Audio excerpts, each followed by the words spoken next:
So one of the things I want to do is just again set the context for why we're even talking about Japanese abdominal diagnosis. We've been obviously immersing ourselves in Zhangzhongjing and second century China, Han Dynasty thinking, and suddenly we're leaping forward into 17th century Japan and incorporating this kind of line of thinking into our analysis. And I'm sure you've heard Yoshimasu Todo's name many times at this point in your education with ICEAM. So just want to set the context again for how this abdominal diagnosis came about and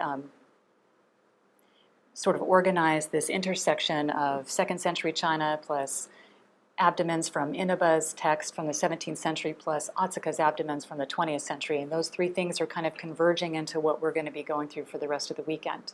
Okay. So again, Fukushin, that's the word for abdominal diagnosis. The character for hara can be pronounced in Japanese either hara or fuku. And so it just simply means the palpation of the abdomen in order to diagnose. So you can use it in acupuncture, so Fukushin for abdominal diagnosis or abdominal diagnosis for acupuncture, or it can be used for herbal diagnosis. Okay, different systems. In fact, there are quite a few Fukushin systems on the acupuncture side of things. On the kampo side of things, it's a little bit more integrated, but there are variations on some themes depending on who you study with. Okay.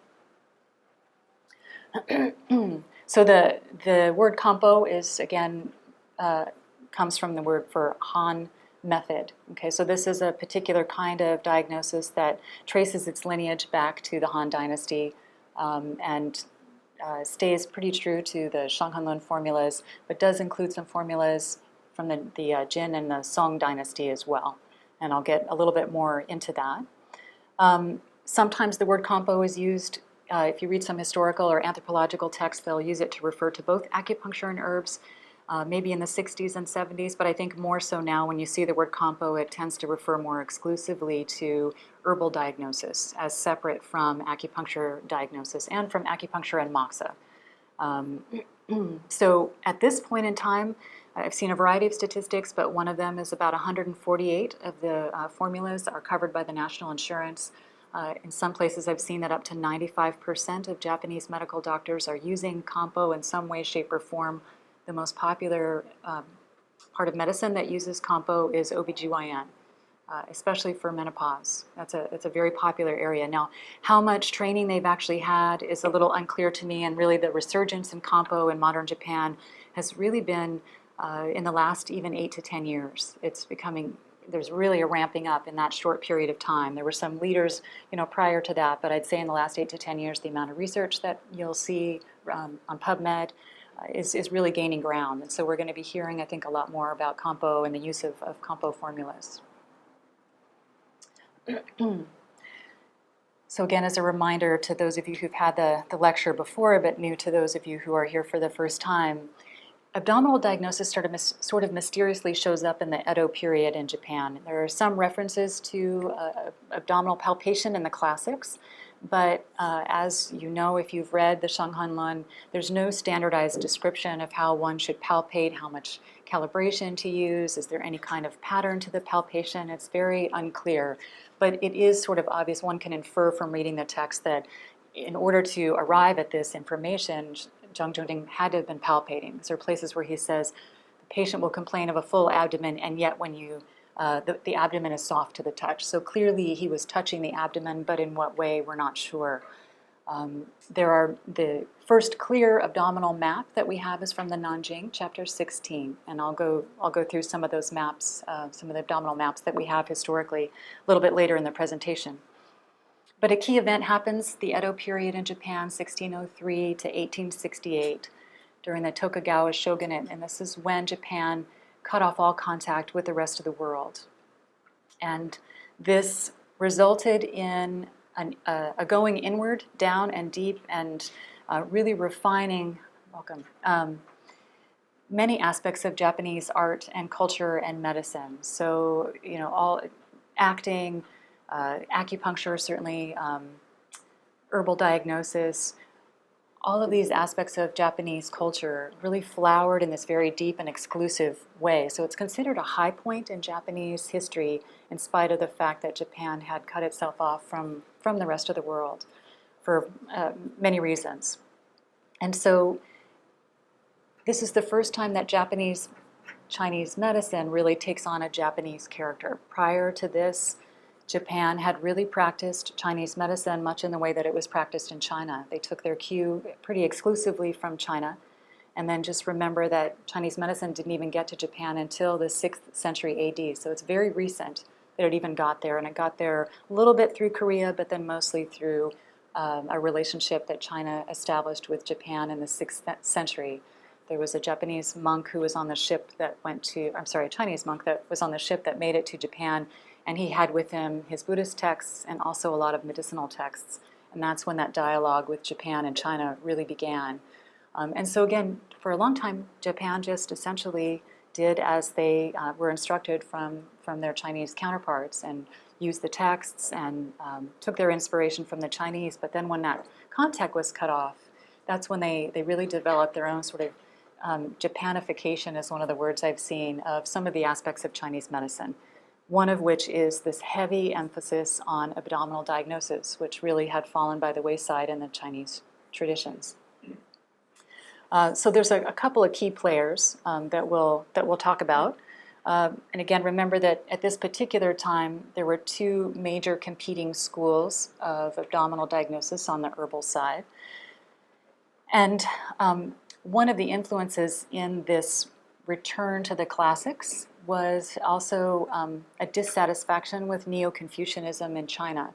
There was also a movement in China that was saying, hey, let's go back to Confucianism as it was and try to get rid of some of these accoutrements that have sort of shown up over the centuries that maybe are bogging down Confucius thought and are perhaps bogging down Chinese medicine as well. So there was a tendency or a movement in China happening at this time, and it really picked up steam in Japan. So a very important school that started in the 16th century was the Goseiha school. And this was a school that was originally developed by Toshiro Sanki. And this was called the School of Later Generations, or the more recent school of herbal medicine, ha meaning school. And a famous student of his was Manase Dosan. And he became so famous, he established many schools in Japan that, in fact, for a while, medicine was called Dosan medicine. So he was using abdominal diagnosis, but he was also very comfortable with formulas that were post-Shanghanlun. So while he was classically oriented, he was certainly accepted the influence of the later dynasties into the way that he thought about Chinese medicine.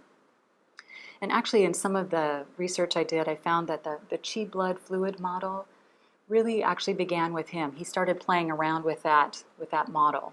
And it's Yoshimasu Todo who picked it up and ran with it a little bit later, and we'll be talking more about that particular analysis in the presentation.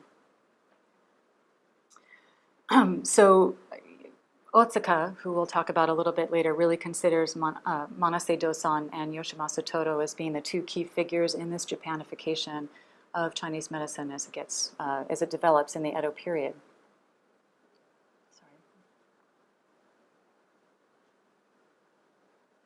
So the other competing school is the Kohoha school. And this was established by several individuals who, again, had studied in China. And in about the 1700s, but then it's Yoshimasu Todo who kind of championed this particular school. And this was the first time that the school started to say, we're not even okay with Jin and Song dynasty formulas. We really want to be exclusive to Shanghanlun and the Neijing and the Nanjing. And by the time Yoshimasu Todo really kind of took off in terms of his theoretical thinking, he became quite controversial in his kind of rejection of all other texts, and some have referred to him as somewhat of a theoretical nihilist. He was not interested in a lot of theory. He was much more interested in, the proof is in the pudding. If I can't see it, if I can't touch it, If I can't feel it or smell it, then you know what, I'm not that interested in it. So he wasn't all that interested in the concepts of qi. He wasn't so interested in the meridians. As far as I know, he did not practice acupuncture. And the abdomen for him was really, really key. I don't know how much he was a pulse person as well. I think really he was much more focused on the hara as a place of information, diagnostic information. Stop me at any point if you need some clarification. Okay, I'm kind of rushing through this first part because, again, I know a lot of you have heard this before. So some of the key characters that kind of get us to where we're going to be spending our time for the weekend.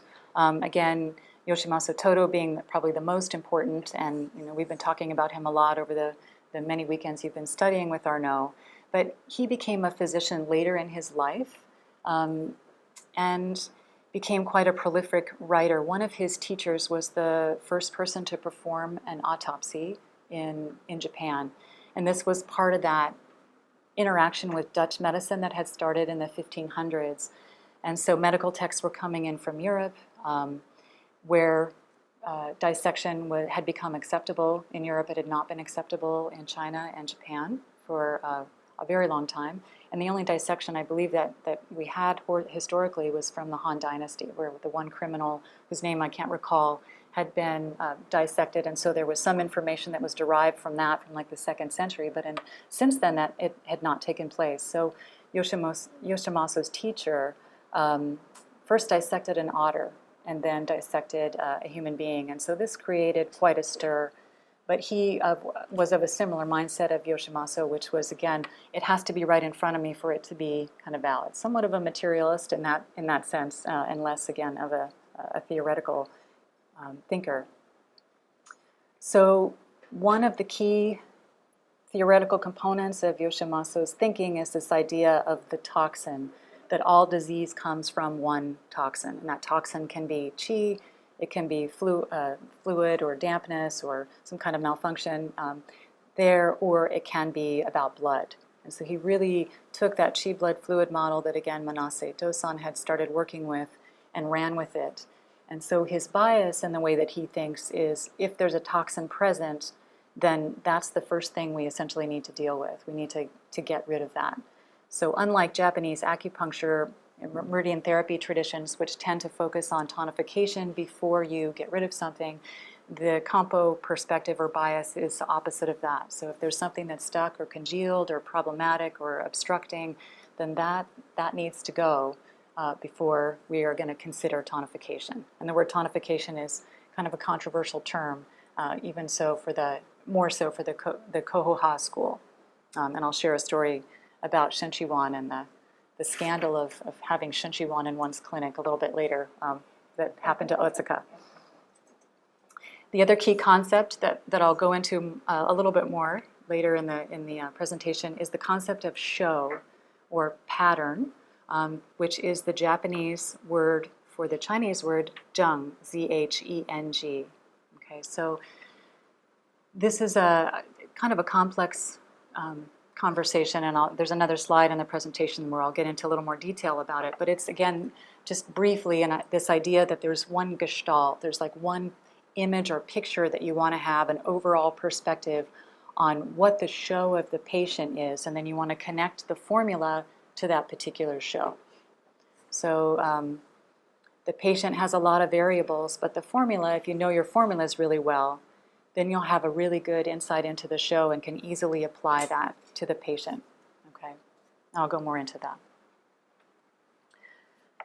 So the other key figure for this weekend's presentation is Inaba, and the images in the presentation come from his 17th century or 18th century text, the Fukusho Kiran. Okay, and so these are all sketches that either he or his student drew back then, and so we just put those in with some of the explanations for the images will come from his text, some will come from Otsuka and other kampo practitioners. Okay.